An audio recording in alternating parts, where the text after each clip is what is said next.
iSITE is an organization for IT students formed by the deans from 8 different universities in Region 4A, Calabarzon, Philippines, to boost the IT skills of students from more than 200 universities, offering IT education programs such as computer science, information technology, information systems, and computer engineering. iSITE is the only recognized organization by the Commission on Higher Education in the field of IT education in the region. Its event is always a much-awaited one, since pool of speakers are coming from relevant industries in the field and well-known academicians in the country. In order to address the need for knowledge of students from the very fast-changing technology, iSITE conducted 2 to 3 conferences and seminars in a year, and the annual iSITE Regional Research Conference and Presentation, IT Education, IRR Site, and IT competitions endorsed by the Philippine Commission on Higher Education. As such, iSITE was able to achieve its objectives in a matter of 5 years after its foundation. Most importantly, not only the students benefited, but also the universities and schools in the region. The program helped a lot of schools and students in terms of providing them with the latest seminars and trainings in various emerging topics in ITE. They have been exposed to people in the industry for networking and linkages, and even IT skills certifications. Students as well as faculty member advisors were able to see the latest gadgets and devices, such as drones and robots in advance when they participate in every event. They were able to learn about the research outputs of various school student participants. Faculty members were able to interact and share best practices with each other. Aside from fun, excitement, and prizes, students' outstanding skills in programming, creativity, and research presentations were recognized and showcased. Above all, sharing and collaborations have been developed, and self-confidence of students were proven to assist them in their future career after graduation. As there is a need to further supplement learning of many students in a third world country like the Philippines, especially that the field of IT is a fast-changing technology, IT Students Capacity Building Program was implemented to address the need. Most schools and universities in the regional part of the country need to have state-of-the-art facilities and laboratories at par to at least our neighboring ASEAN countries. Schools offering information technology education (ITE) programs are striving to keep its curriculum up to date, facilities upgraded, and learning support resources provided to all its students. However, not all schools and universities in the region can provide the needed learning resources to students, as well as linkages to relevant industries of the programs. Hence, iSITE, Integrated Southern Tagalog Information Technology Education, developed this program. To date, there are more than 2,000 student members and 80 higher educational institutions as institutional members in the region. This program provided industry-aligned and timely seminars, trainings, and conferences to students taking ITE programs in the region, addressing the needs of universities as well as the needs of many small schools in the region. Big schools and universities, and those with higher level of accreditation, local and international, and Center of Development and Excellence in IT Education, are extending their resources and facilities to help other schools through the program. In addition, it also promotes a research sharing and collaborations by allowing students to present their theses and capstone as research outputs to other students from various universities for utilization and potential commercialization. Also, the seminars and trainings provided by experts in the industry develop the IT skills of the students that equip them to compete in several programming and IT skills competition in the regional and national levels.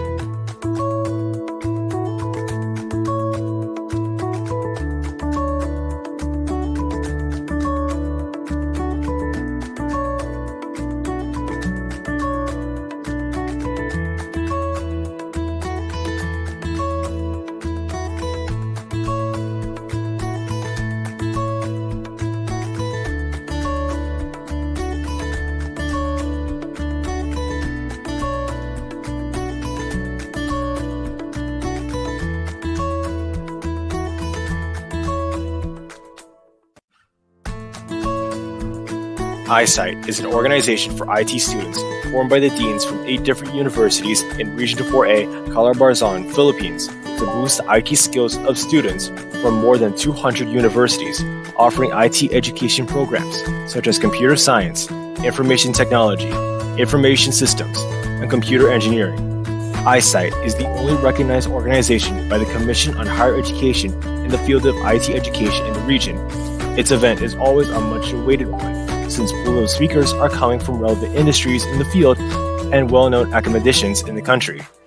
In order to address the need for knowledge of students from the very fast-changing technology, iSITE conducted 2 to 3 conferences and seminars in a year, and the annual iSITE Regional Research Conference and Presentation, IT Education, iSITE, and IT competitions endorsed by the Philippine Commission on Higher Education. As such, iSITE was able to achieve its objectives in a matter of 5 years after its foundation. Most importantly, not only the students benefited, but also the universities and schools in the region. The program helped a lot of schools and students in terms of providing them with the latest seminars and trainings in various emerging topics in ITE. They have been exposed to people in the industry for networking and linkages, and even IT skill certifications. Students as well as faculty member advisors were able to see the latest gadgets and devices, such as drones and robots in advance when they participate in every event. They were able to learn about the research outputs of various school student participants. Faculty members were able to interact and share best practices with each other. Aside from fun, excitement, and prizes, students' outstanding skills in programming, creativity, and research presentations were recognized and showcased. Above all, sharing and collaborations have been developed, and self-confidence of students were proven to assist them in their future career after graduation. as there is a need to further supplement learning of many students in a third world country like the Philippines, especially that the field of IT is a fast-changing technology. IT Students Capacity Building Program was implemented to address the need. Most schools and universities in the regional part of the country need to have state-of-the-art facilities and laboratories at par to at least our neighboring ASEAN countries. Schools offering information technology education (ITE) programs are striving to keep its curriculum up to date, facilities upgraded, and learning support resources provided to all its students. However, not all schools and universities in the region can provide the needed learning resources to students, as well as linkages to relevant industries of the programs. Hence, iSITE, Integrated Southern Tagalog Information Technology Education, developed this program. To date, there are more than 2,000 student members and 80 higher educational institutions as institutional members in the region. This program provided industry-aligned and timely seminars, trainings, and conferences to students taking ITE programs in the region, addressing the needs of universities as well as the needs of many small schools in the region. Big schools and universities, and those with higher level of accreditation, local and international, and Center of Development and Excellence in IT Education, are extending their resources and facilities to help other schools through the program. In addition, it also promotes a research sharing and collaborations by allowing students to present their theses and capstone as research outputs to other students from various universities for utilization and potential commercialization. Also, the seminars and trainings provided by experts in the industry develop the IT skills of the students that equip them to compete in several programming and IT skills competition in the regional and national levels.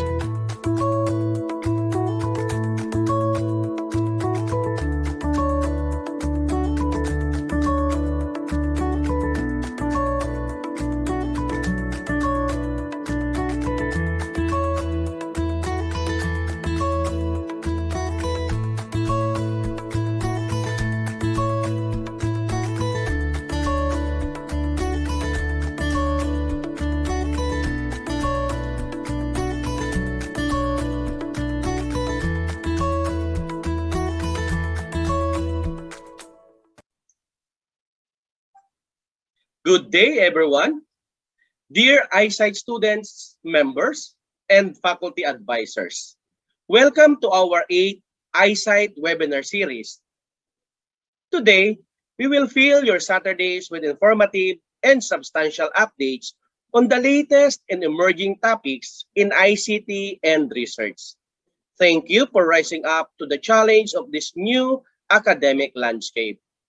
Today, we have an interesting webinar on IT project management. We need to accept the fact that the project management is the process that includes planning, putting the project plan into action, and measuring progress and performance. Managing a project includes identifying your project's requirements and writing down what everyone needs from the project. IT project managers plans, organize, and integrate cross-functional information technology projects that are significant in scope and impact. They coordinate the work of other IT professionals and administrative staff to produce a new piece of or system software. I am Dr. Marmelo Abante, iSITE Board, and your host for today's webinar. Before we continue, let me remind you of our privacy policy. By participating in our iSITE webinar series, you consent us to capture, record, and process data you share directly and indirectly on this event. To ensure the smooth flow of our webinar, please be guided by the following. The session will be recorded for documentation purposes. For best user experience, we may advise to use Google Chrome browser desktop and Zoom app for mobile. Only the speaker's microphone and video camera shall be turned on. For those in the Zoom account, use our chat box for your questions. And those in FB Live, please type your questions in the comment section. It will be read later by yours truly during the Q&A. At the end of this webinar, we hope that our faculty and student attendees could apply the knowledge and concepts they gain in the webinar in the IT project management. To our dear participants, at the end of the webinar, a link to the evaluation of feedback form will be posted, and you must fill them out to receive your e-certificate. Please write your name correctly. Thank you. Moving on, to give his opening remarks, may we hear it from the one of the board of iSITE, Dr. Jess Montalvo from Batangas State University.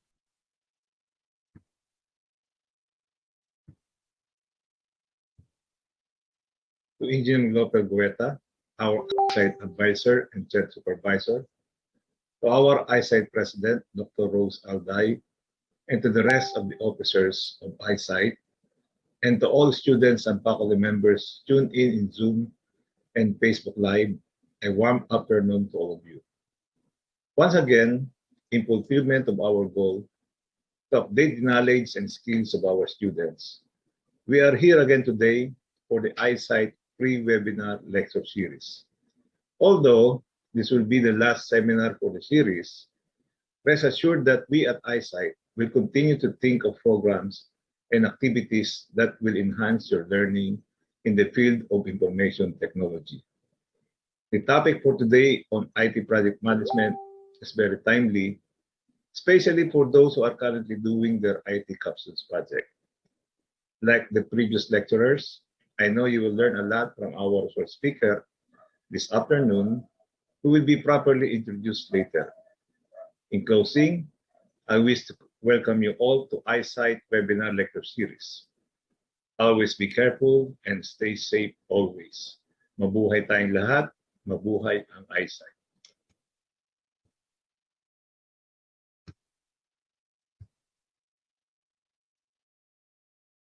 Thank you, Dr. Jess Montalvo.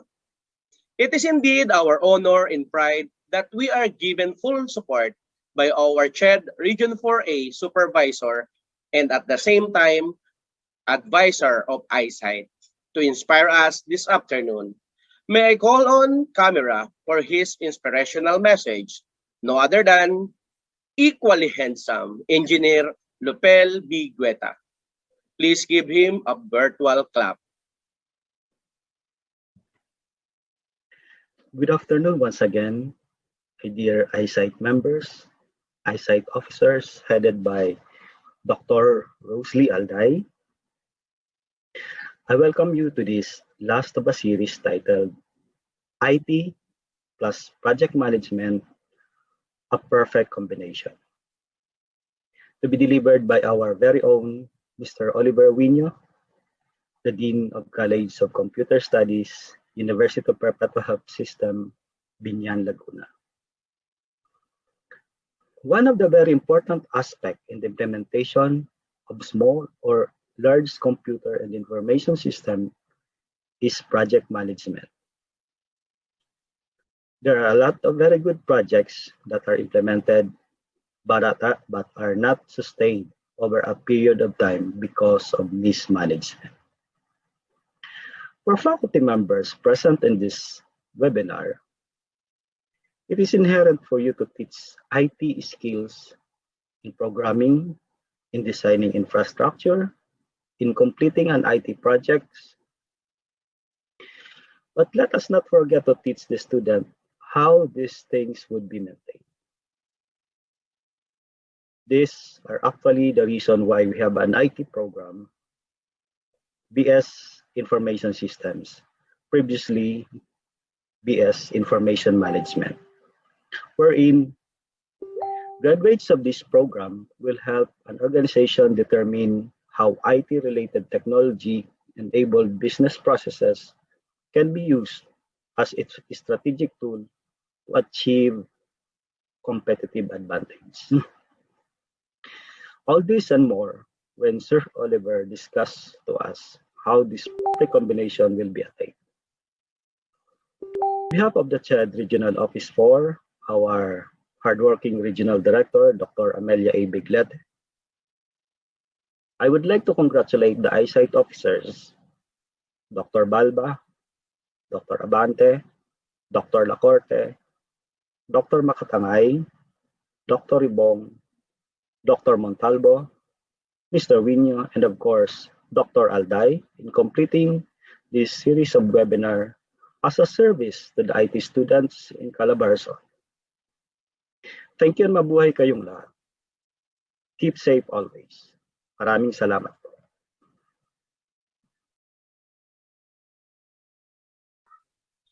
Thank you, Sir Lopel, for your untiring support to iSITE.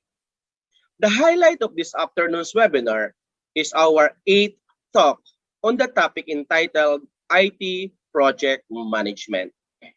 For today, the emergence of the information technology demands brought a massive impact on the development from the school system, bank, and hospital to memorial gardens, from womb to tomb, from expertise to excellence.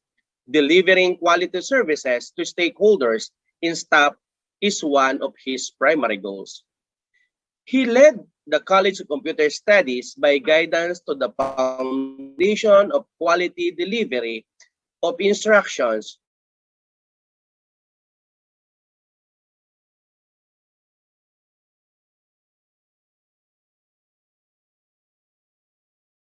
information technology.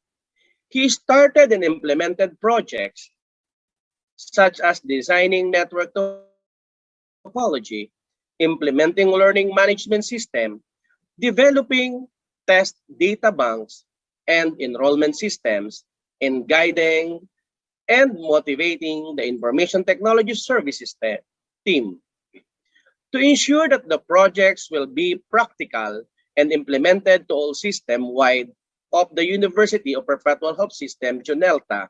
He is very hands-on with all institutions' IT demands. He is keen on details of from simple and small to complex and large projects and solutions.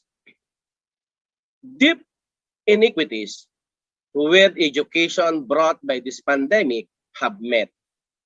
Amidst the pandemic, he helped all parts of the university system adapt to the new teaching and learning ways.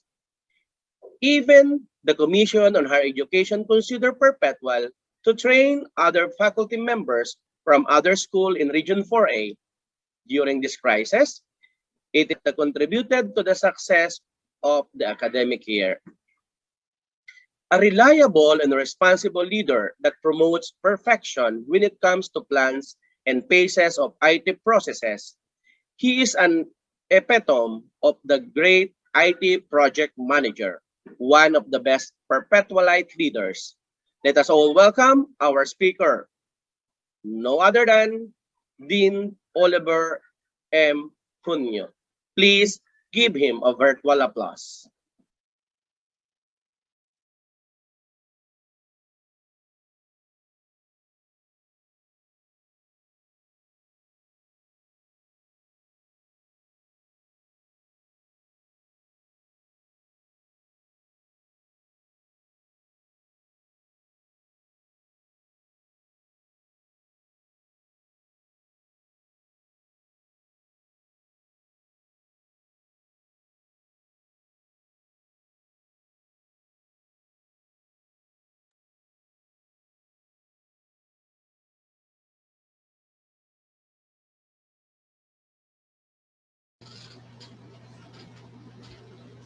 Okay, good afternoon to all. Welcome to the pre-webinar of iSITE. I believe this is the 8th webinar iSITE has conducted for free. So, maswerte ang mga members ng iSITE. Kahit we're still in pandemic, iSITE provides this in the form of webinar like this to its member. So, since we have schedule to follow, allow me to begin my talk about IT project management. Okay. So IT industry has drastically grown within the last decade. Rapid globalization has significantly amplified the capacity to accurately manage data. So in response to this upsurging capacity demand, the need to focus on effective project management strategies has become mandatory. So uh, first, define muna natin yung project. So what is a project? So it can be a temporary endeavor in order to design a unique product or service. Every project differs in size, scope, and is built through a network of interrelated tasks and optimum utilization of resources. Okay? So next, ano ba naman itong what is project management?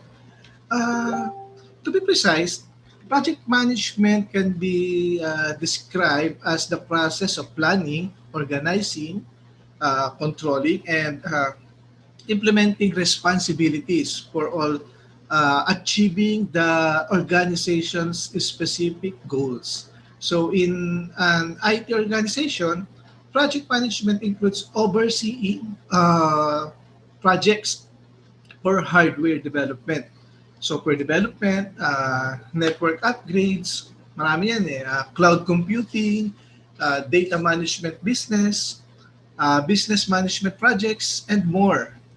So, ano bang significance ng project management? So, importance of project management, it enables us to map out a course of action or work plan. So, it helps us to think systematically, thoroughly, logically. So, it's a unique task. So, may mga specific objectives yan na kailangan sundin. So, may mga variety of resources and, of course, time-bound siya. So, activity uh, based costing. So, easy and early identification of bottlenecks. Yan yung mga significance ng bakit kailangan meron tayong project management. So, isa pa sa importance ng project management is meron tayong better control ng financial, physical, and human resources.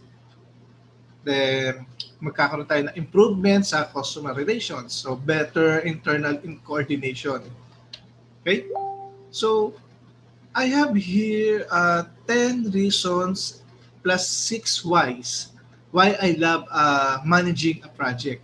Actually, based on experience, marami kasing projects na akong na-lead dito sa Perpetual. So,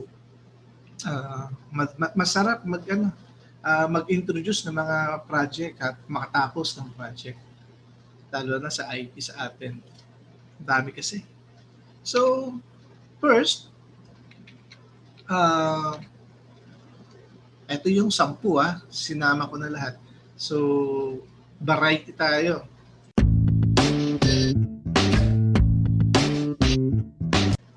So, bakit variety? Para kasi today, IT. Tomorrow, you'll be talking to marketing. So, every day is different. So, every project is different. If you want to move between projects and disciplines within your business, it's relatively easy.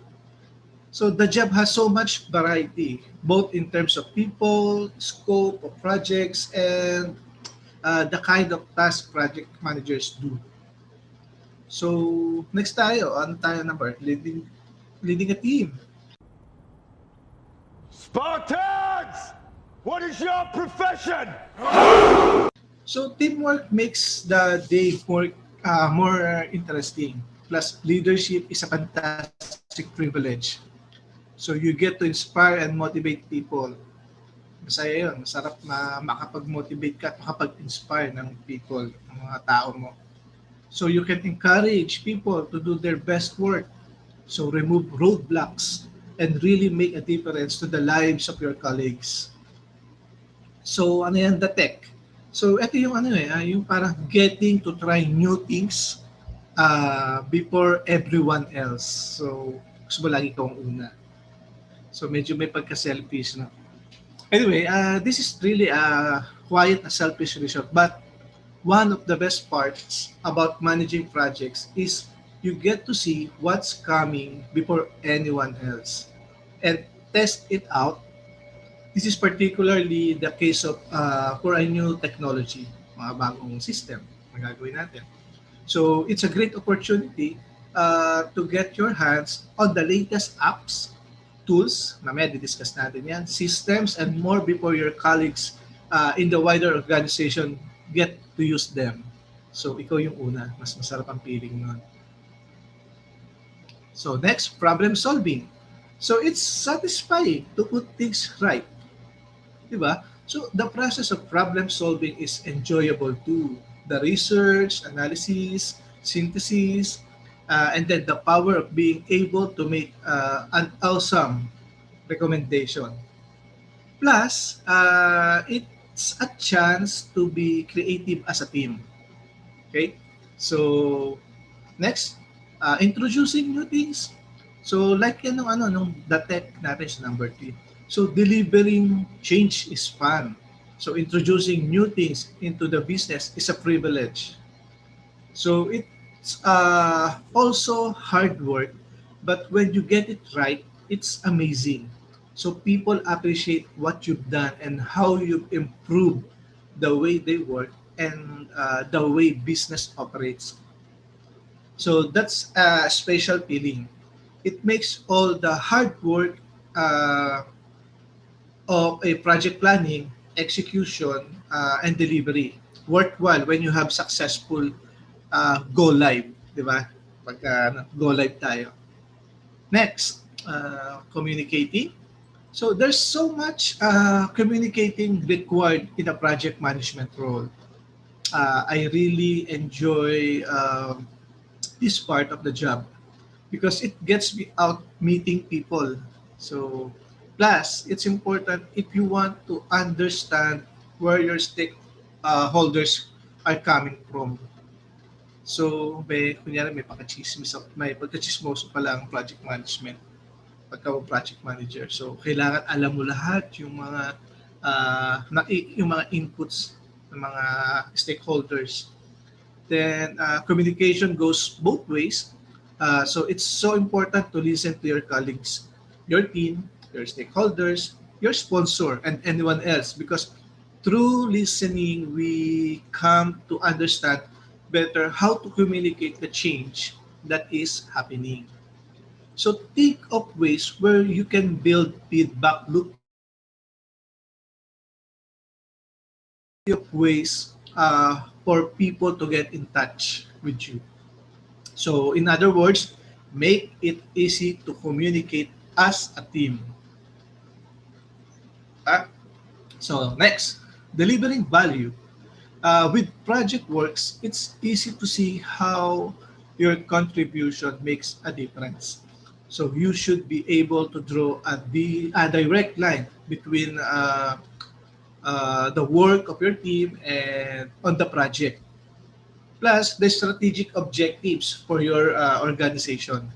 So when you can make that connection, it's easier to motivate your team. Totoo yun. Then, transferable skills. So project management is a fantastic skill to have because it's in demand, but also because it helps you in other areas of life too.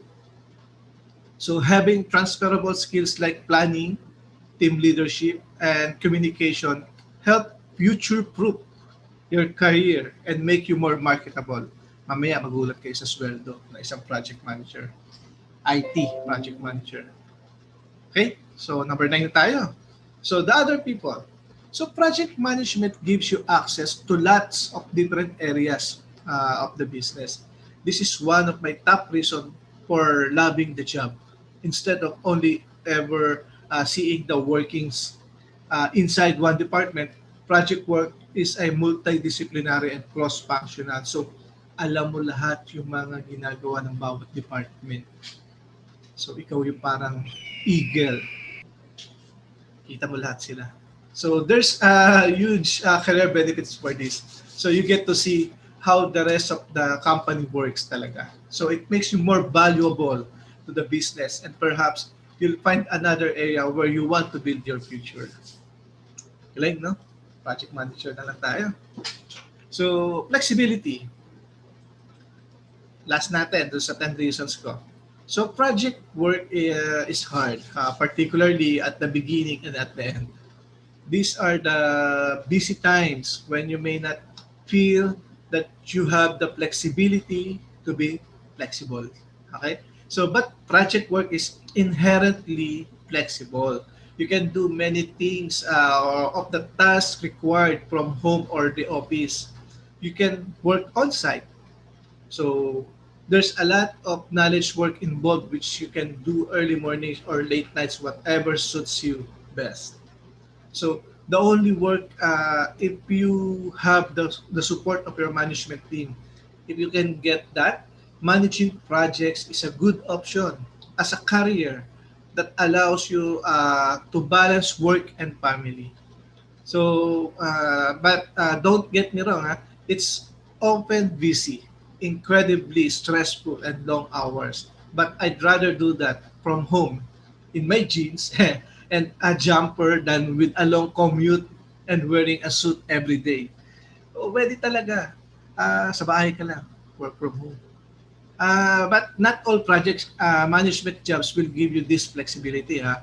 But if you can find one, you'll flourish talaga. So better to check the job description of the project role you're going, di ba? So for or that you have, or take a look at your contract. You might be surprised to learn you already have more flexibility than you think, di ba? So dito taman tayo sa 6 whys. So ano ba yung 6 whys na yan? O, nalabas ko na uli. So 6 whys, you are always learning. So no two projects are the same. Depending on your skills, you might work on a business change project one day and an ERP implementation the next.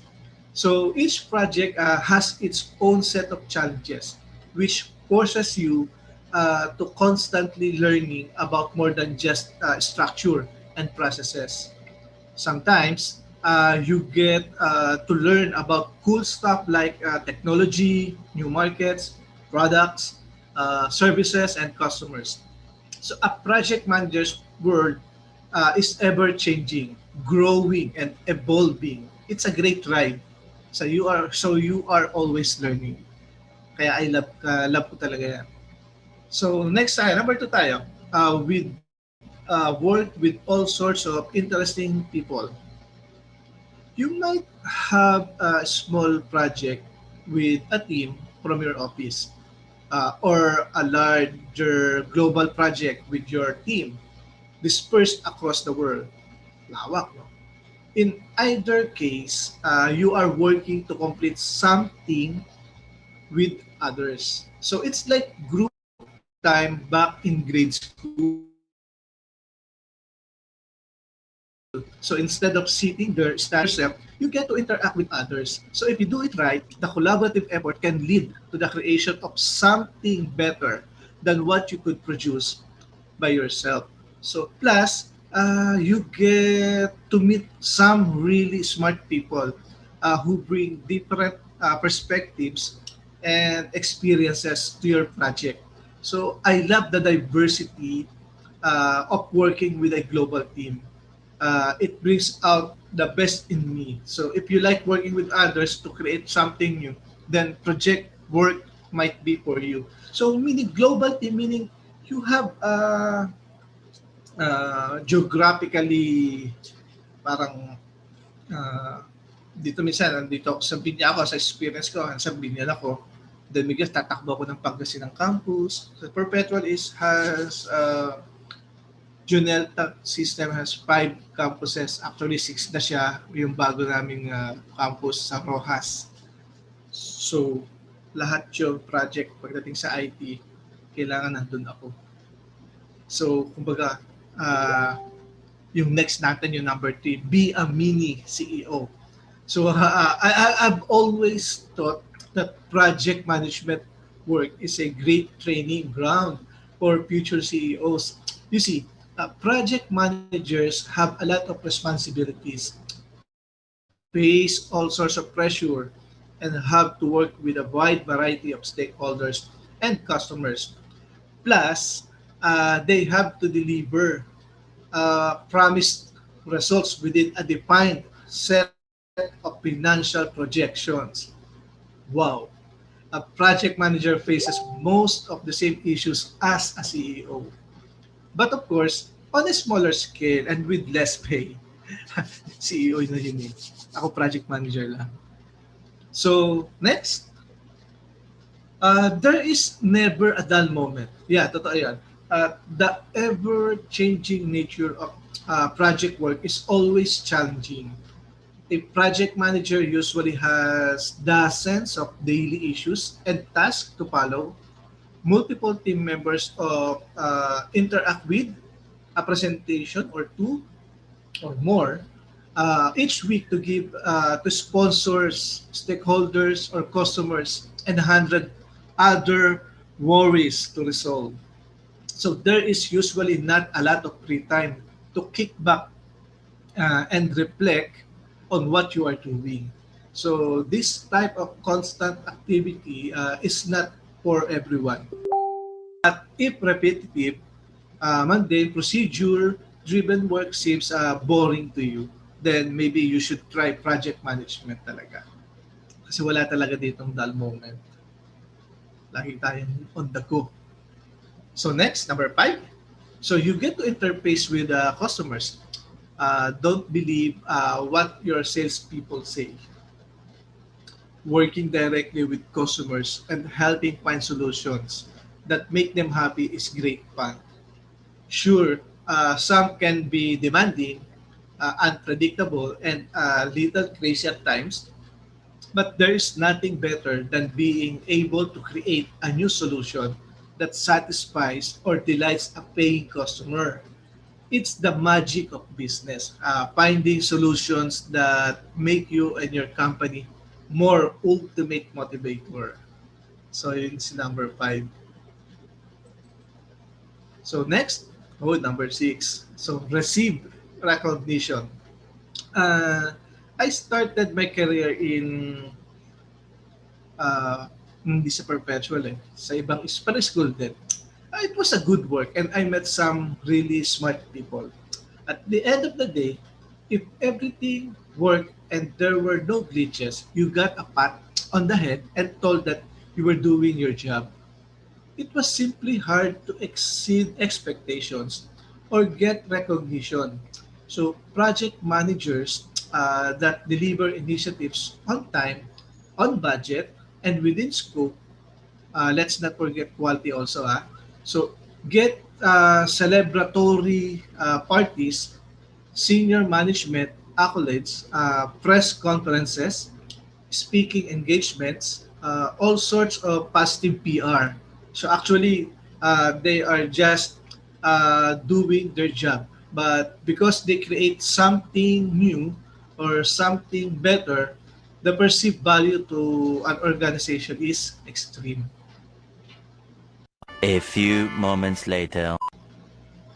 Okay, so next, why student need to learn project management? Ayan, I know mga estudyante tayo ngayon dito, marami tayong matututunan.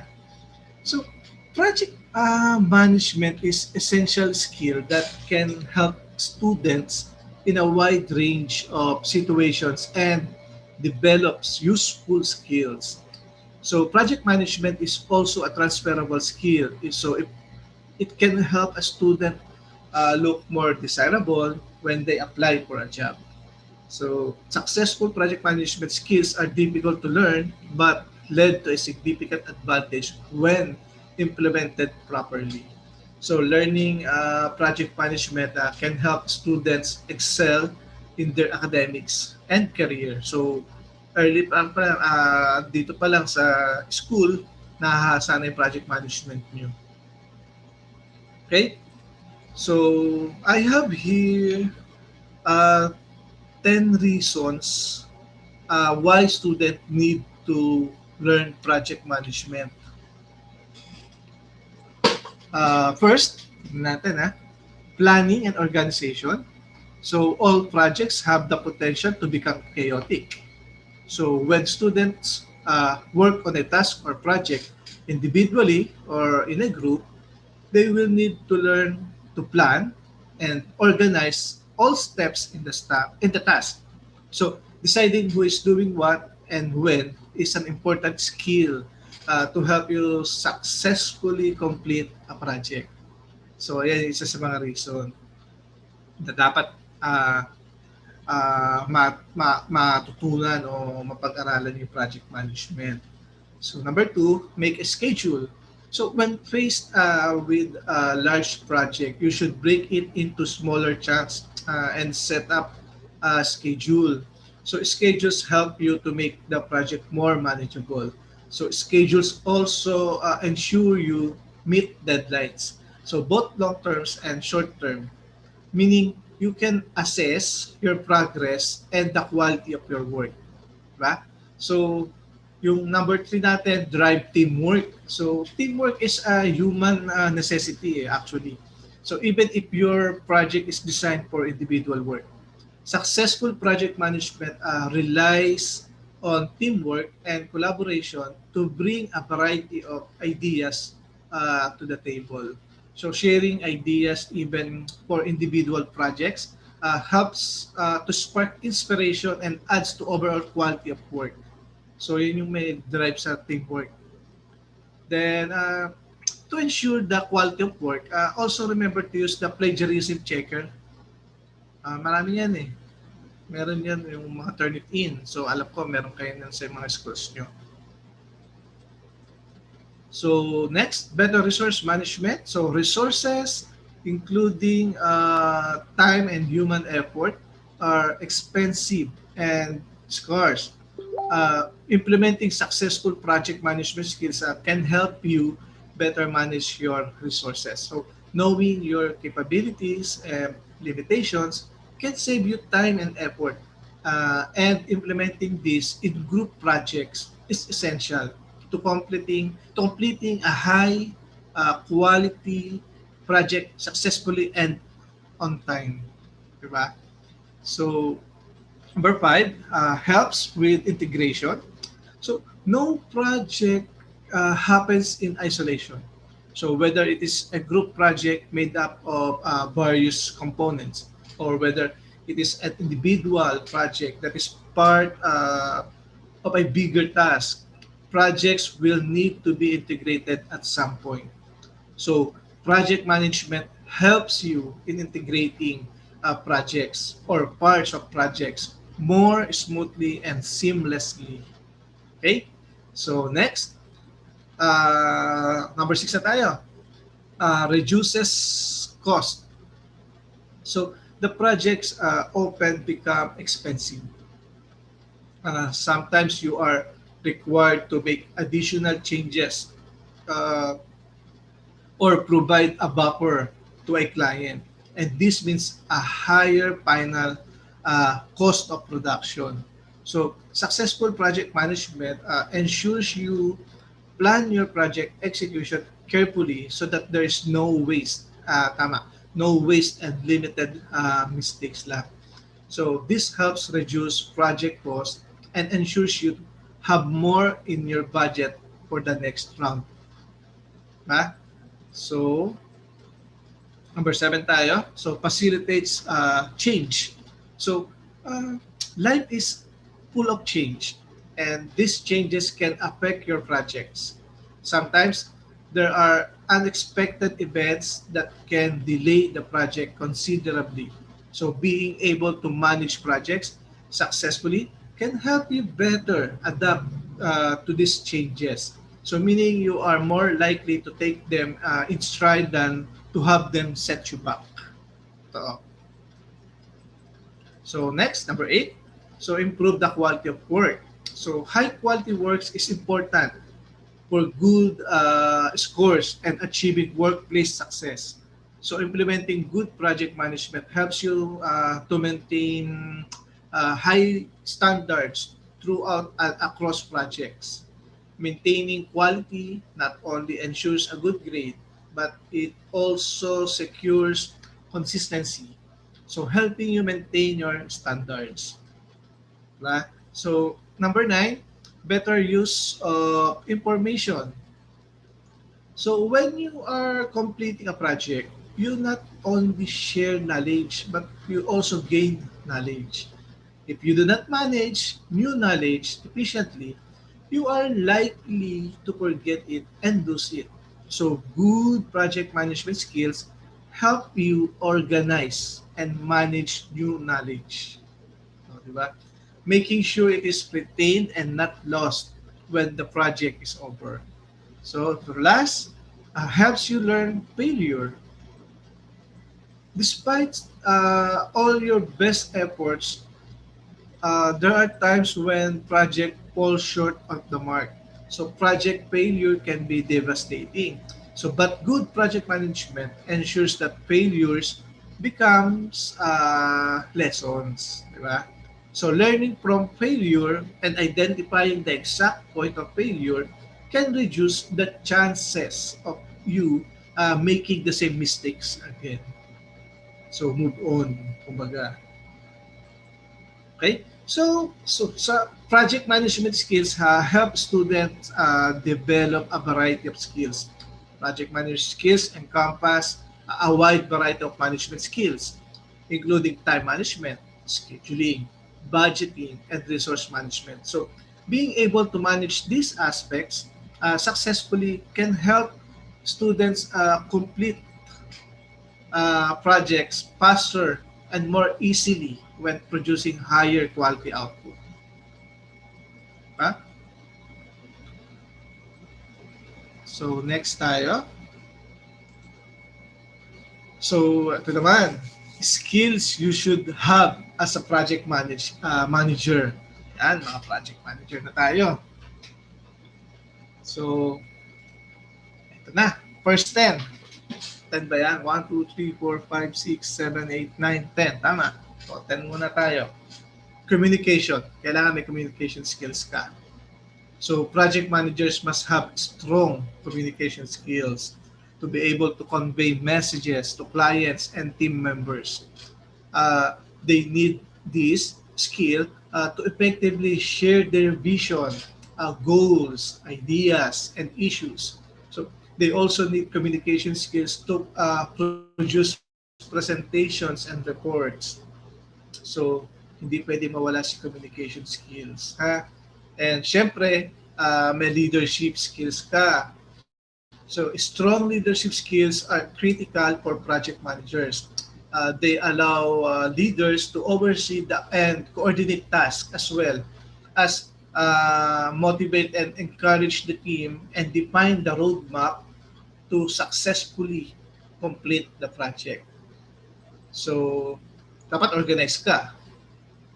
Sense skills ng project manager. So to ensure kasi processes are running smoothly and in line with common goals, project managers must have strong organizational skills.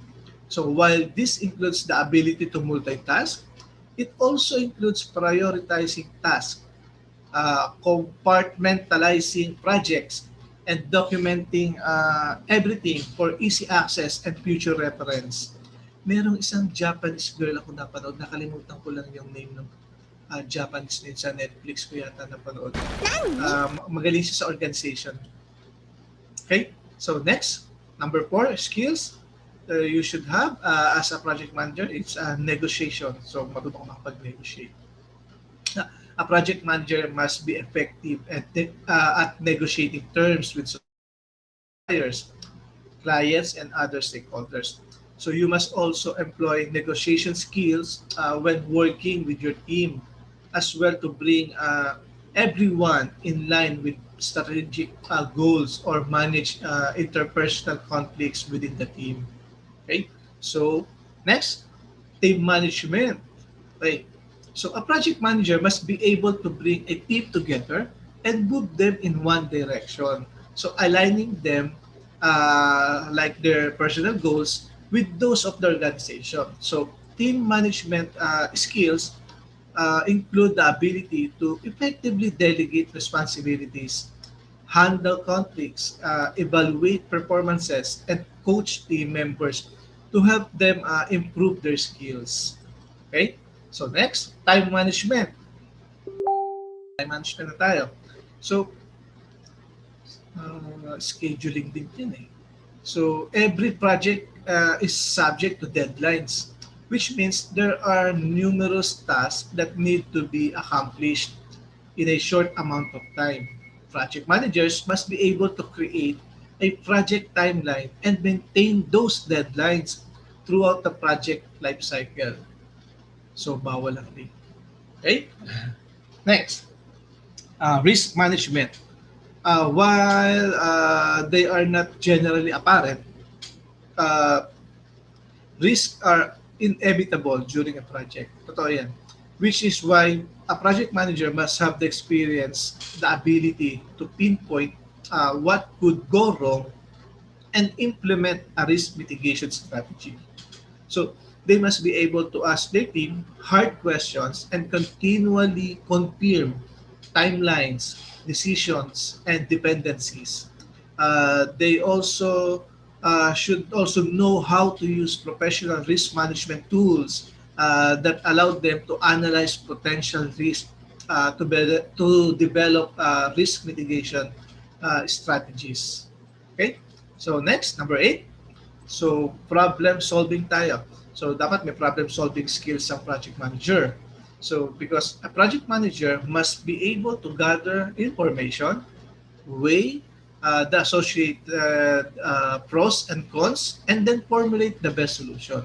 So, strong problem solving skills will allow project managers to have a structured approach to solving problems to achieve a positive result. Diba?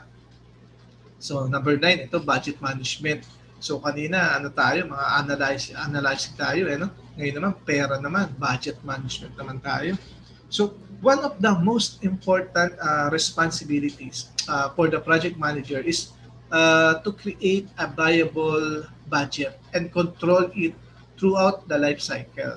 So project managers usually need um, experience to be able to effectively identify where costs are being overrun and what changes they need to make to control the cost.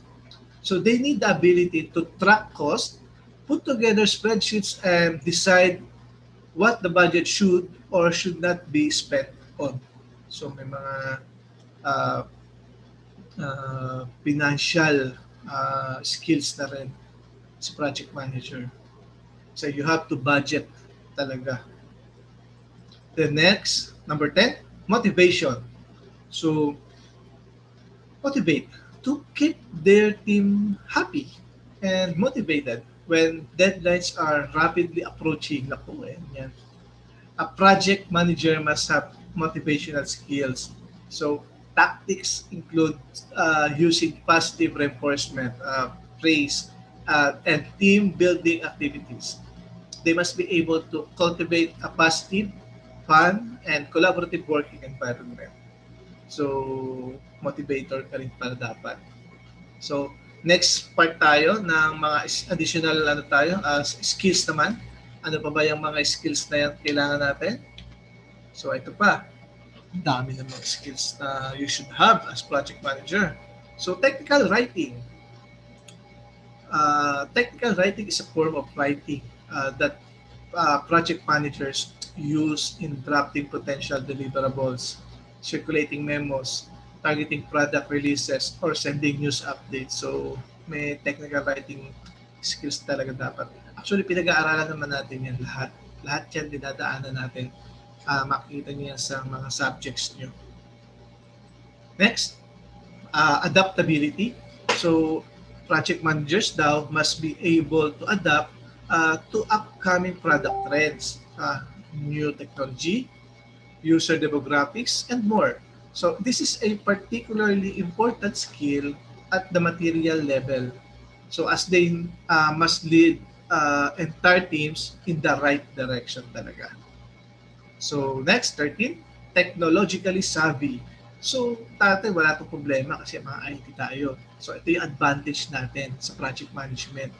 So being tech savvy and having hands-on experience with the latest technology can allow you to increase the speed of your team's productivity by knowing how to adapt to current technology trends. You may be able to increase output and your team's ability to get things done effectively. And one thing, since IT tayo, alam natin kung ano yung kakayanan ng mga team members natin pagdating sa, like for example, sa programming. 5 minutes kaya mo i-program yan. Alam mo yan. Dapat may ganong skill si project manager. So, kasi alam mo yung paano gawin eh. Kasi nasa technical side tayo eh. Di ba? So, next, reporting skills naman tayo. A project manager also must be able to gather information throughout the lifespan of a project and report them for future evaluation. So this is particularly important if a project begins to experience problems. Project managers need reporting skills to coordinate with managers, client, and team members to set expectations, objectives, and convey information regarding deliverables. Diba? Iinom muna ako.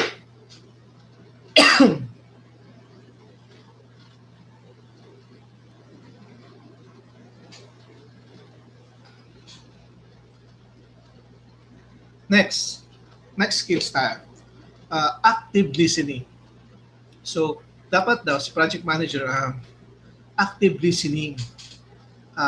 Dapat important kasi siya eh, sa important part siya, effective communication that allows project managers to connect with the team members, develop better relationship with clients, and manage the expectation of key stakeholders.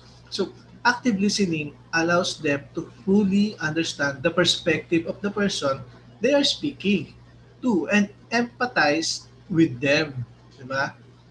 So, next tayo, research skills. Yan. Research skills allow the project manager to fill any gaps in knowledge that may allow them to complete the project more efficiently or more successfully. So, mabilis din tayo mag-research dyan. IT tayo eh. Google it, di ba? Hello Google ba? Di ba? So, next, interpersonal skills pala tayo na. So, interpersonal skills. Interpersonal skills include self-confidence, relationship management, and collaboration skills. So the ability to collaborate well as part of a team allows the team to work together more productively and more complete the project and more efficiently. So relationship management skills are also essential as they enable the project manager to develop and nurture relationships with clients, so vendors and team members. So the right level of self confidence can also improve the confidence of the team as a whole. Totoo yun. Increasing morale and allowing for improved performance. So, kailangan may level tayo ng self-confidence lagi pag project manager ka. Next, project management methodology. So, a good project manager must have the ability to apply frameworks and methodologies such as Agile and Scrum throughout the life cycle of a project. So, marami may discuss natin yung different methodologies. Okay? So, next, last to tayo sa skills na meron ka dapat as project manager.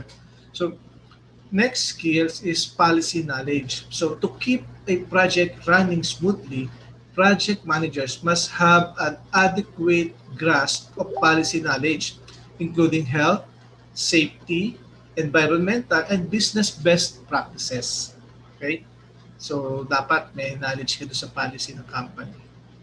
Next, conflict management. So, strong conflict management skills are essential to project managers who must keep their teams operating efficiently and working well together.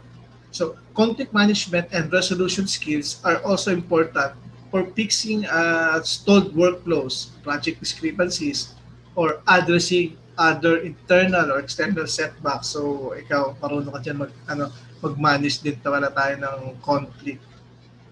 Diba? So, next, ano ba naman daw ginagawa ng project manager? O ano ba yung ginagawa ng project manager? So, IT project managers are responsible for planning, organizing, allocating resources for budgeting, and successfully executing organization's specific IT goals. So, such project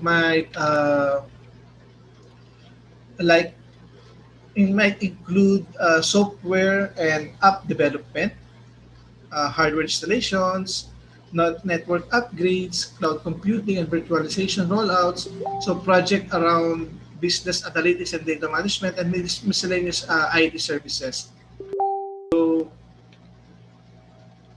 IT project managers may work with a variety of teams within the organization, related to those in charge of hardware, operating system and platforms, and software.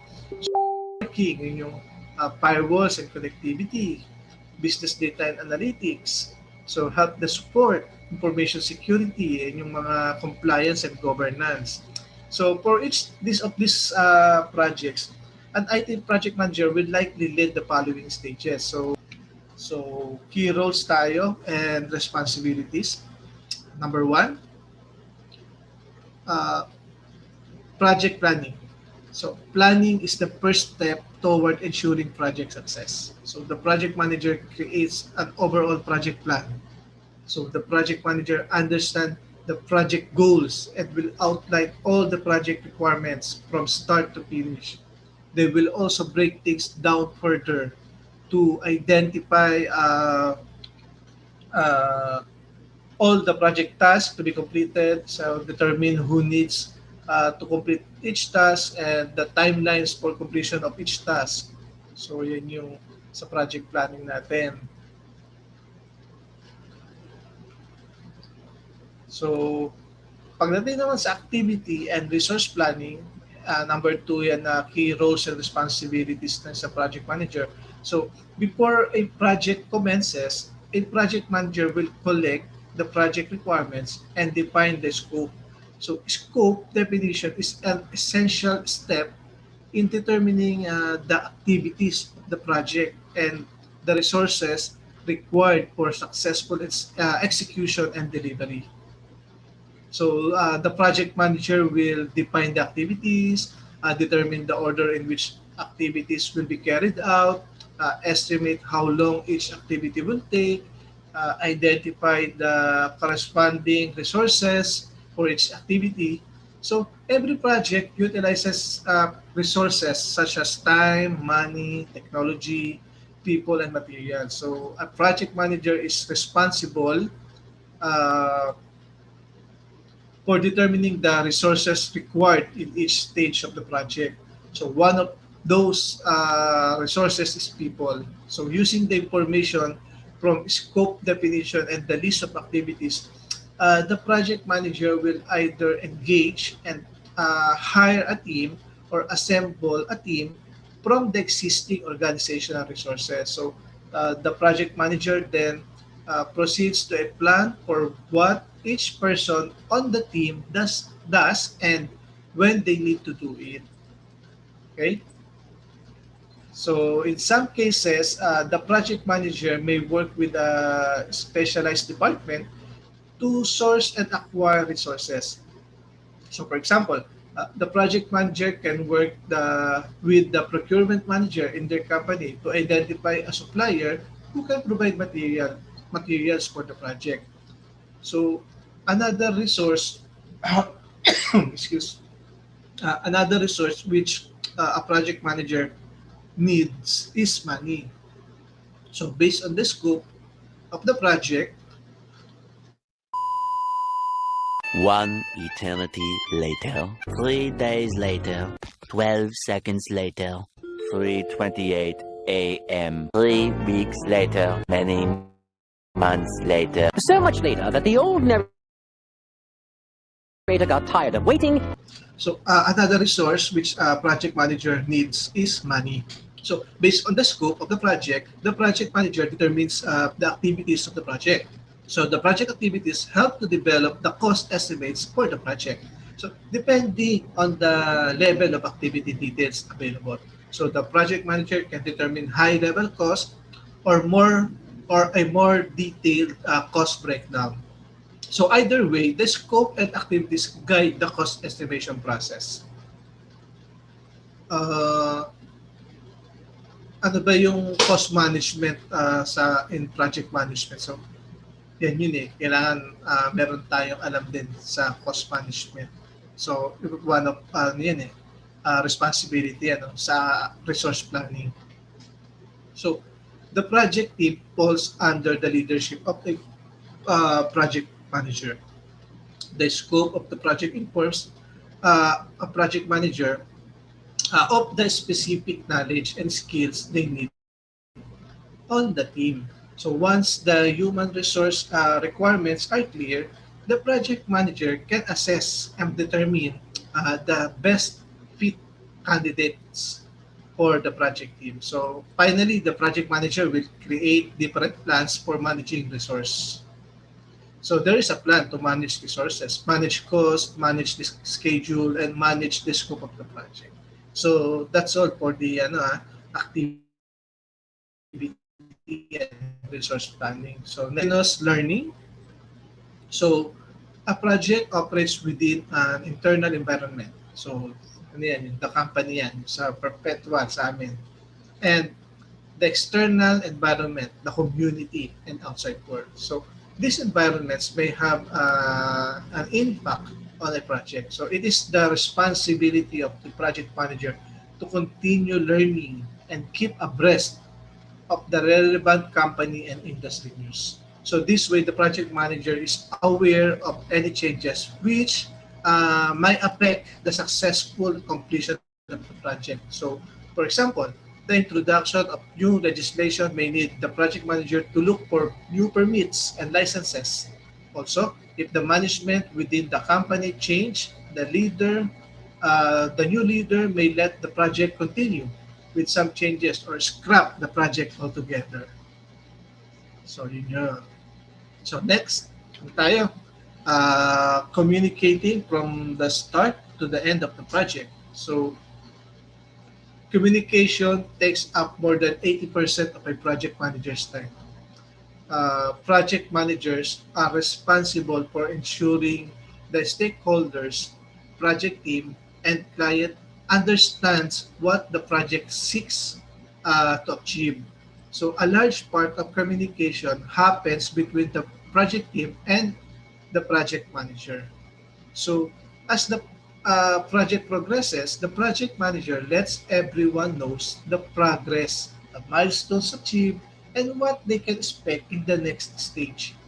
So the best laid plans often go awry. So in such cases, it is the responsibility of the project manager to communicate the challenges they are experiencing and make proposals for course correction. So a project results in a unique product, service, or result. It means that there is a client who needs to be informed of a new product or service. So this is also the responsibility of the project manager. So who may hire an external firm or send out communication through the company's marketing department. So after completing the project manager formally hands over the project. So the project team meets to discuss and assess what worked, what could have gone better, and eventually document a lessons learned report. So next, leading the project team. So isa yan sa key roles and responsibilities yan. Leadership is another critical responsibility of project manager. So the project manager guides the project team and ensures that everyone performs in their role. So the personal and professional development of the project teams falls to the project manager talaga. So as the project leader, the project manager will assess and report on whether suppliers are performing their jobs as per the contract. So the work of reviewing contracts and allowing the release of payments falls to the project manager. So all projects should have a project team and steering committee. So the steering committee is a smaller team that makes decision about the project and helps with execution by offering expertise during the project. So, for example, a typical steering committee would include the project sponsor, the financer of the project, marketing, IT, operations, and the project team. So the project manager convenes steering committee meetings and guides discussion towards consensus for the good of the project. So influencing is a vital skill in leadership. During project execution, a project manager deals with internal and external stakeholders, suppliers, and the project team. So a project manager influences the outcomes by building trust with the team, gathering and applying relevant information to reach agreements. Okay? So next, motivating the project team. So a project manager is a in a unique position talaga. So they are responsible for keeping the project and the project team on task. So before the project manager can motivate the project team, they need to understand each team member. So they need to identify who is driven by external factors such as the project environment and who is motivated by internal factors such as personal sense of achievement. So this understanding of motivation helps the project manager decide what they can do for the team to keep them focused on the activities of the project. So next tayo, controlling the project schedule. So there are things that mark the success of a project. So whether it was completed on time, according to the budget, and the expected quality standards. So time management is therefore an essential part of a project manager's job. So the project manager needs to create a realistic project schedule that ensures all the project activities are carried out as expected. So where necessary, the project manager will update the project schedule to reflect any changes or delays in the project. So communicating the project schedule to the team will help ensure that deadlines are met and any deviations noted are addressed quickly. Okay? So next,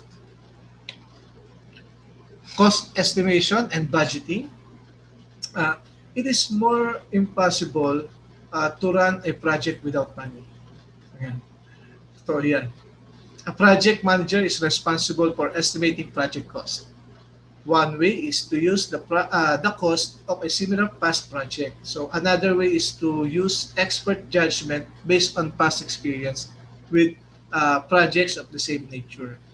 So the more accurate methods of estimating cost involve using a detailed breakdown of project activities to determine the cost of each component. So after estimating the cost, the project manager will create a budget for approval. So by the client or project sponsor.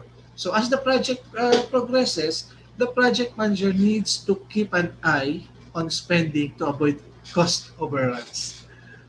Mhm. Pera yan eh. So next, controlling quality to ensure client satisfaction. So quality is one of the measures of project success. So during the project manager will put measures in place to evaluate the project deliverables to ensure they meet the stakeholders' requirement. So further, the project manager will share the progress of the project with them. So obtain feedback and continue to involve them in the process as much as possible. So by controlling the quality of the project and involving the client, the project manager increases the chances of acceptance of the final project deliverables. It also ensures there are no unexpected requests from the client in the middle of the project. Okay? So next, risk and issue management. So a good manager, project manager can identify and plan for risk and issues using a RAID log. The project manager captures risk, assumption, issues, and dependencies. So that is RAID: risk, assumptions, issues, and dependencies. To break it down, uh, a risk is a potential event that could have an adverse effect on the project. So, ang assumption naman is something you believe to be true about the project. Okay? So, an issue is something that could go wrong in the project and cause delays. Ang dependency is when one activity input relies on another activity or output. So after capturing this information, the project manager will know whether to avoid, transfer, mitigate, or accept the risk. They will also plan accordingly for the risk and issues. So next, executing. So one way you can define a good project manager is one who gets things done. Project managers select and plan for the resources. They ensure that all plans from the planning stage are implemented. So during execution, the project manager is responsible for any testing or piloting of new products or services. So they are also responsible for ensuring the right quality standards are used. Okay. Next, monitoring and evaluating. So the project manager keeps a keen eye on the progress of a project to ensure everything is going according to plan. So a project manager can initiate a change request to correct defects. A defect is a deliverable that does not conform to the expected standards. So the project manager also observes that quality is maintained during the project. They work with the project team to prevent errors and inspect the final product before it is delivered to the client. Okay? Next, project reporting and documentation. So, isa yan sa key roles pa rin and responsibilities ng project manager. So, using project reports, the project manager communicates the progress and performance of the project to the key stakeholders. The project manager can use the traffic light system of red, amber, and green to report on how the project is faring. So at the end of the project manager compiles a final report which includes a history of the project. So what it's set to achieve, the lessons learned, and the final deliverables. So the final report is signed off and archived for future reference by another project team. Okay? Next, knowledge management.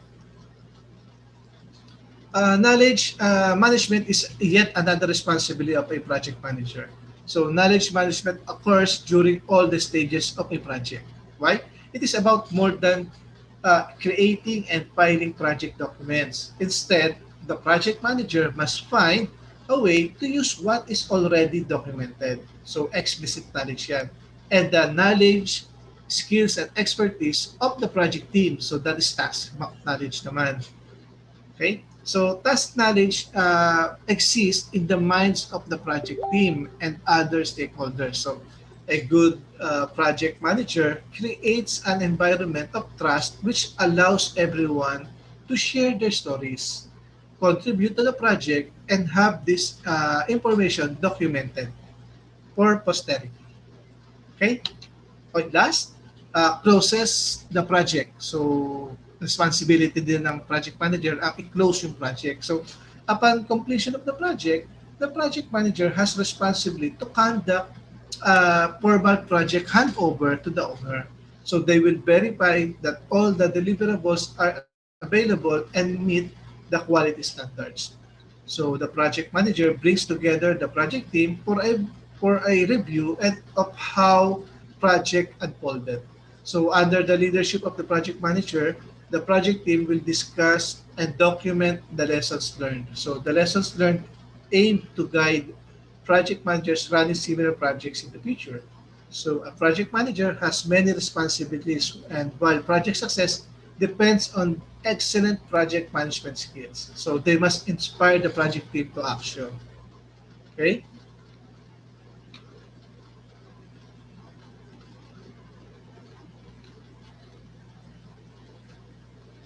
So, ano tayo? Project management methodologies na tayo. So, may mga traditional project management works best in projects that requires a sequential approach. So, unlike other methodologies, it emphasizes linear processes, upfront planning and prioritization. So, meaning fixed timelines, budgets, and requirements. So, benefits of traditional methods include clearly defined objectives, controllable processes, clear documentation, and accountability.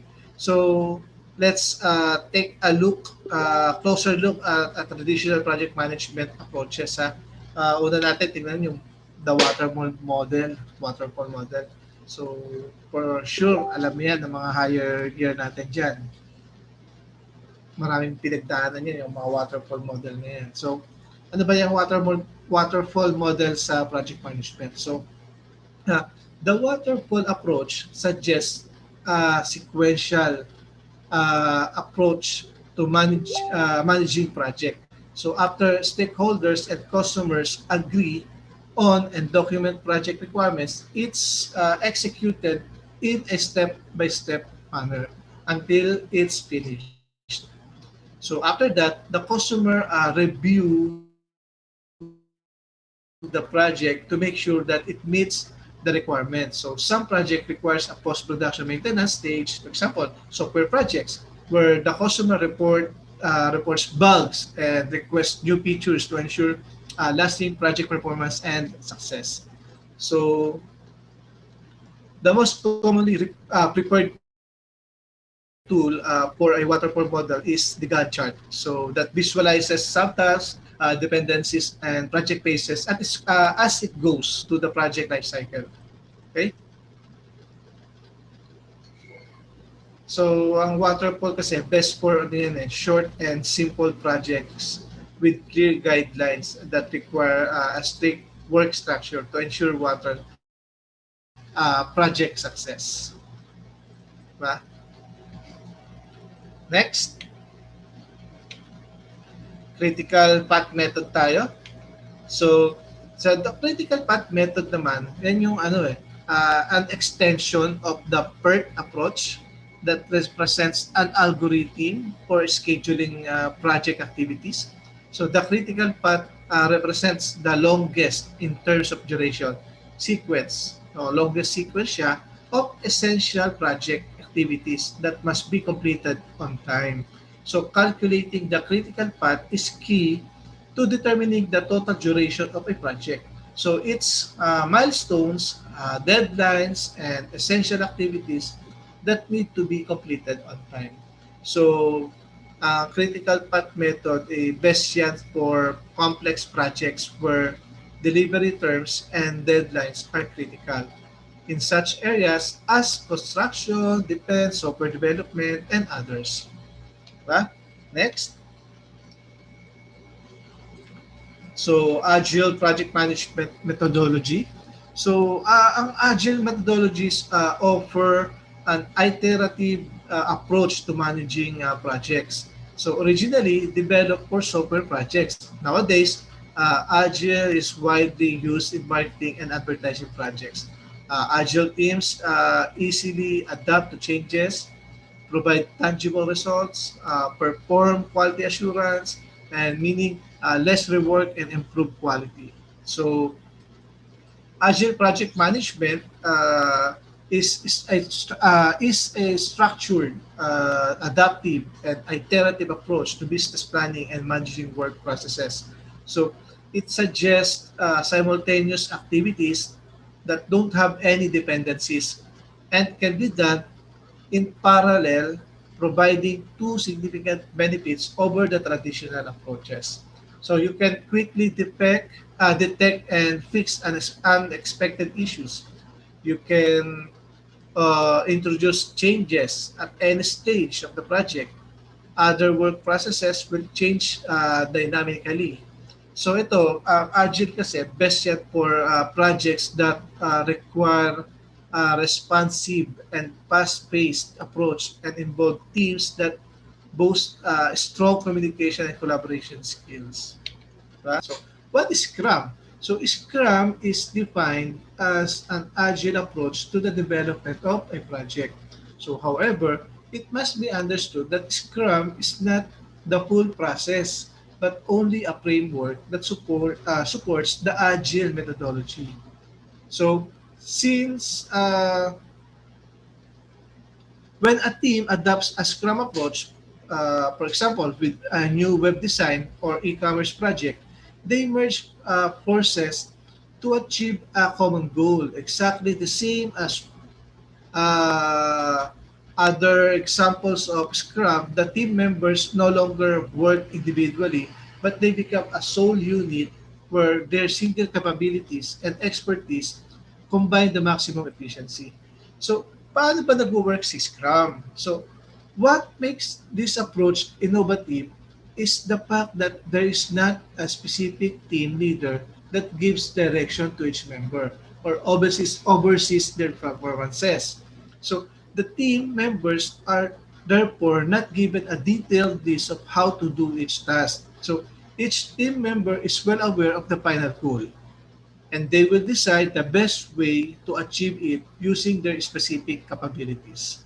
So in a nutshell, the Scrum group is a self-organized and cross-functional ano ba yan? Ano ba yung self-organization? So it means that the team itself decides as a whole who takes care of specific tasks and how to handle particular problems.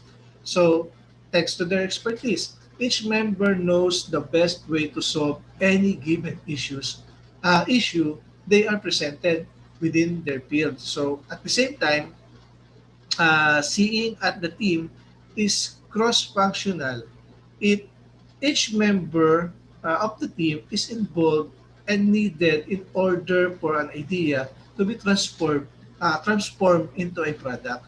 So this creates an environment where brainstorming is stimulated. So and personal abilities combine to achieve better results. So the work is organized into a series of Scrum sprints to make sure that the project flows smoothly. So a sprint is a set of period, usually ranging from a couple of weeks to 1 month. So at the end of each sprint, the team is expected to deliver a usable product to test their work and discuss results. So, for instance, in the case of a web design project, so the product delivered at the end of a sprint can be a demo of the specific features implemented by the Scrum team. So, uh, this would not be the final product, and it is not expected to have all the right design elements in the place. So, however, it has to be a usable product in order to test the overall quality of the product and discuss further adjustments or implementations. So, uh, dividing the project into several sprints provides regular intervals for the client to check that the product is meeting their request and to make any necessary adjustment as per his demands. So even though the concept is simple, to implement a Scrum approach is to project management requires some training and practice. So good organization is pivotal and it is important to understand the different roles. So we can focus on three main roles of a Scrum. Parang ganon. With Scrum, your team works in fixed length intervals called sprints that include sprint planning, stage, sprint review, and daily stand-up meetings. So it also has the project following three clearly defined roles. So uh,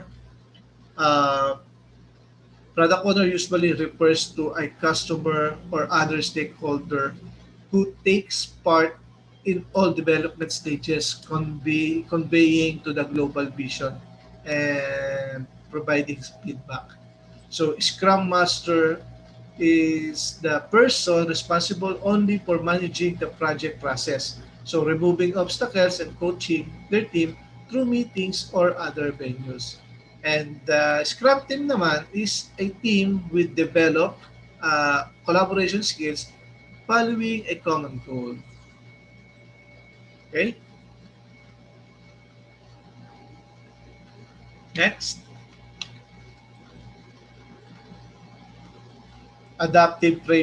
project framework naman tayo. Uh, Adaptive Project Framework or the APF grew from the idea that most IT projects can't be managed using traditional PM methods. So APF is an iterative, client-focused, and adaptive project planning designed to help project managers respond to unexpected changes. So meron niyang limang stages. Una, yung project scope. So it requires meaningful client involvement to establish the project's goals, objectives, success criteria, risk, assumptions, obstacles, and requirements. So may ano yan, may involvement, may client involvement yan. So next, two, cycle plan.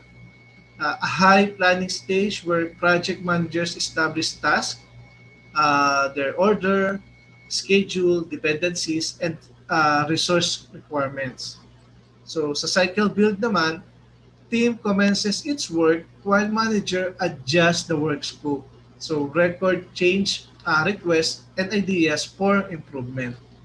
So number 4 stage ng APF. So yan yung client checkpoint. So project team and their client review the results before starting the next APF cycle. So parang yung ano monitoring. So number 5, last stage, post version review. So project manager determines whether the business outcome was achieved. So identifies improvements and collects best practices. So this APF, best yan for projects where the goals are clearly known but the solutions are not. Yan yun. So not all projects are straightforward kasi sometimes you will need to be open to changes to your workflow or revise major aspects of your processes. However, this doesn't necessarily mean that you should start over from scratch. At least not when you opt for an adaptive project framework. Okay? So yan yung adaptive framework natin. Project planning, cycle planning, task initiation, client feedback, and final output.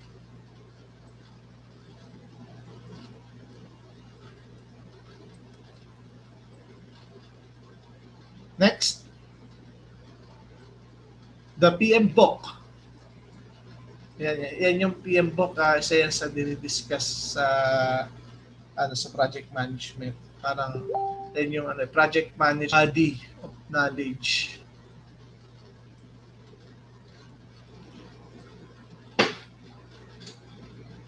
So, kasi yun PM book describes a structured approach to managing time, projects, resources, schedules, risk, and other business aspects. May 5 stages din si PM book. So, initiating, so then yung assessing and defining the scope and goals of the project. So, next stage is the planning. So, dyan nangyayari yung development ng workflow, establishing more detailed scope, allocating resources, and building timetables. So after niyan, may execution naman tayo. Sa executing, uh, managing teams, monitoring timelines, and resources. So balancing stakeholder involvement yan. So controlling, so yan yung track, nagtatrack tayo, then reviewing and regulating the progress.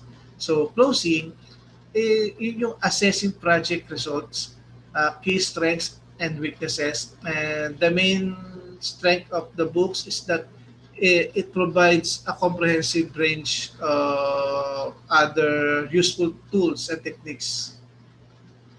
Diba? So next,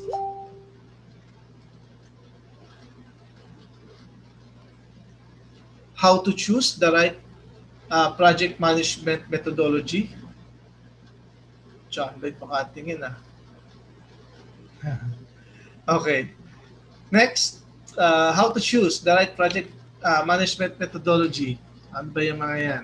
So, when evaluating kasi the right project management methodology for your project, may mga factors yan to consider.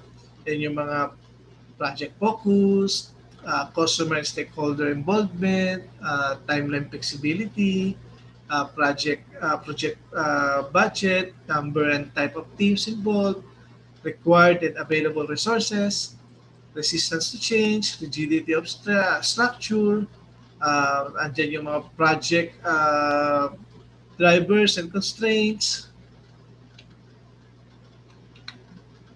level of risk and likelihood of occurrence. So, complexity of the project. So, if you feel overwhelmed by project management approaches, may mga ano yan, may mga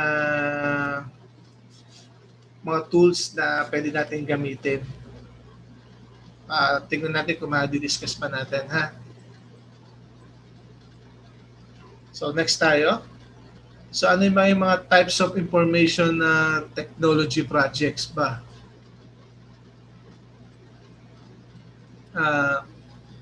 Ano yan parang part of maintaining a well-run tech environment requires having projects to upkeep and upgrade your IT systems.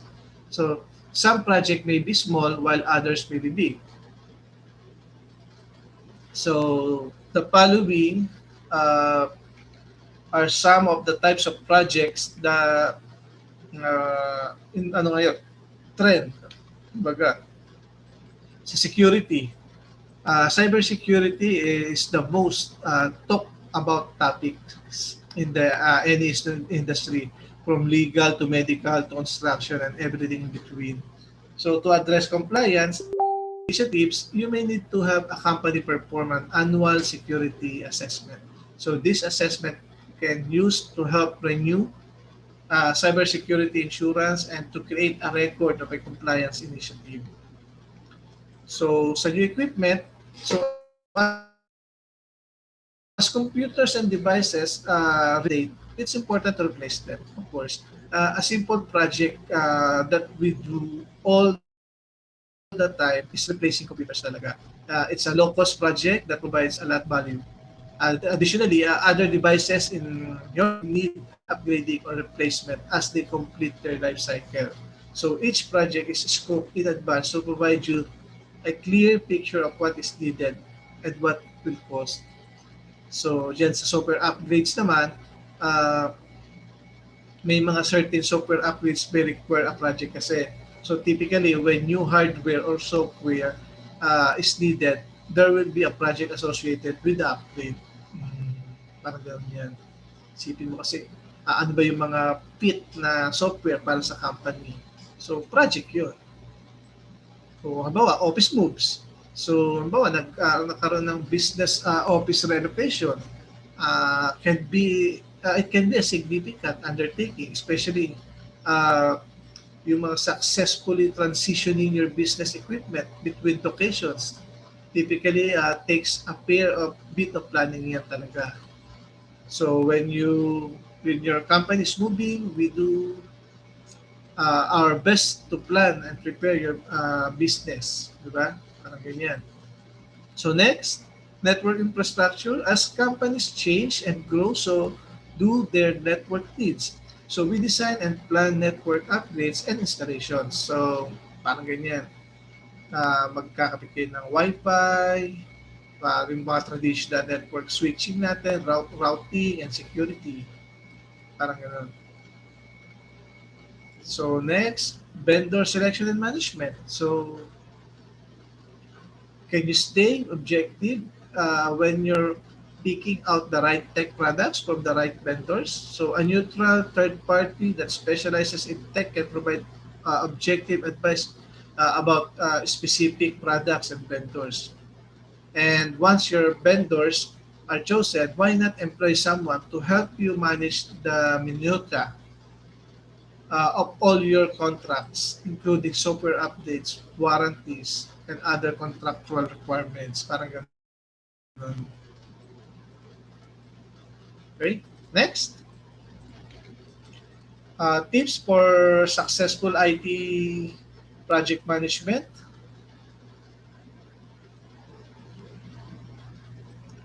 So, may mga successful IT project management combines the implementation of standard project management best practices with the art of managing conflict, change, expectation, and more. So, the first step is selecting a project management methodology that fits the skills of your team and the project objectives. So once you have that set, here are some tips to help make you makes your next IT project a success talaga.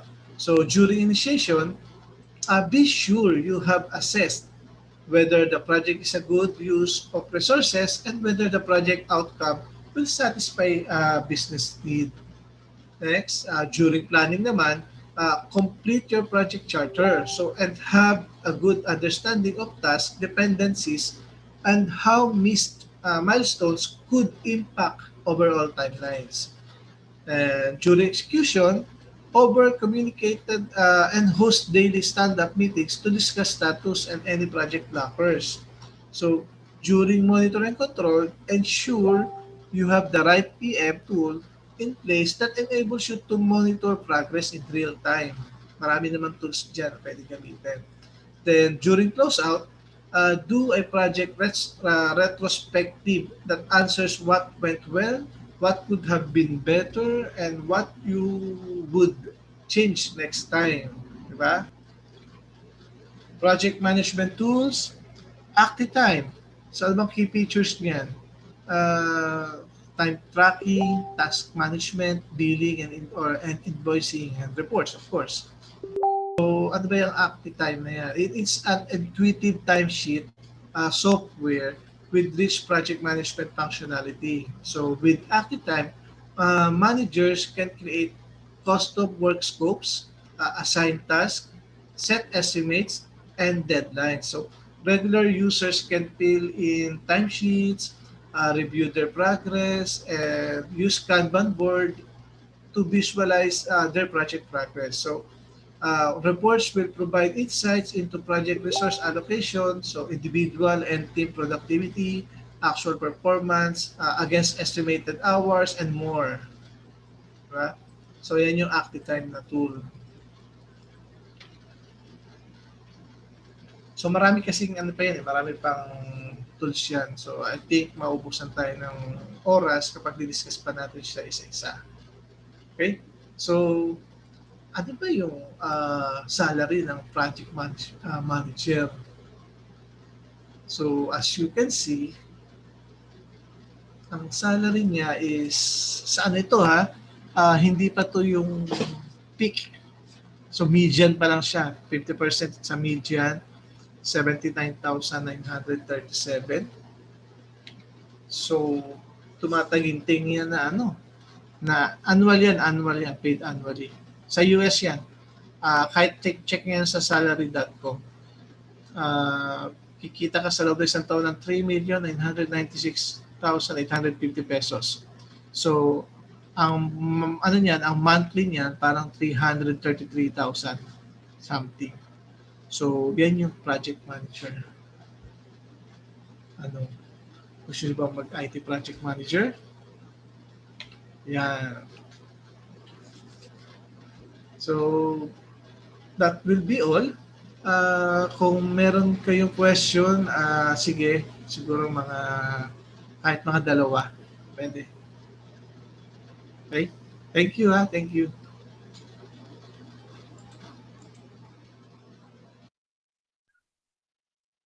Thank you, dear participants, for your queries, and thank you, Dean Oliver Junio. In order for you to receive your e-certificate, kindly answer our evaluation form, which is posted in our chat box and comment section. Your e-certificate will then be sent to you upon filling out our feedback form. Please note that for security purposes, this evaluation link will only be available for an hour after this series. Only members who submitted the evaluation form will be given the certificates. If you are not yet a member, membership fee is only 50 pesos for the academic year. Kindly coordinate with your respective faculty advisor.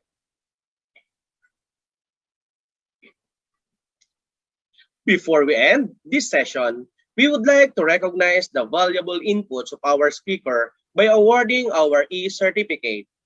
Let me read the citations. The Integrated Southern Tagalog Association of Information Technology Education, an ABET Innovation Award 2020 recipient. Certificate of Appreciation to Dean Oliver M. Junio from University of Perpetual Health System, Binyan Campus, for having been the research speaker in the 8th iSITE webinar with the topic IT Project Management on March 27, 2021. Given this 27th day of March 2021 via Zoom. Signed, Dean Rosalie B. Alday, President, iSITE.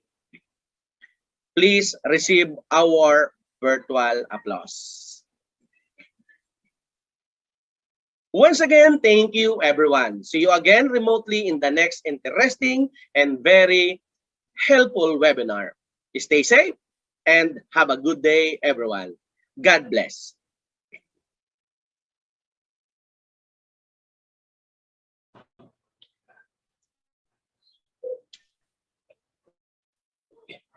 So once again, congratulations, Dean Oliver. iSITE is an organization for IT students. With your well-delivered discussion about the IT project management. So to sum up the project management, of course, it is essential skill set for many careers and many contexts in our lives. So it is an ideal starting point if you need to manage projects as well as at home. So while not necessarily being a formally trained project manager, so it is also suitable if you are considering undertaking a project in the near future and are seeking to learn and apply essential project management knowledge and skills. So to deliver a project successfully, it's important to start by clearly identifying what its outcome will be. So again, we need to consider the core knowledge and applied skills in project management, essential communication skills to help you manage a project, and understanding why today's projects are more complex. Project management is an application of knowledge, skills, tools, and techniques to project activities to achieve project requirements. Project management is accomplished through the application and integration of the project management processes of initiating, planning, executing, and closing. So once again, good afternoon, everyone. Thank you for attending our webinar. God bless and keep safe, everyone.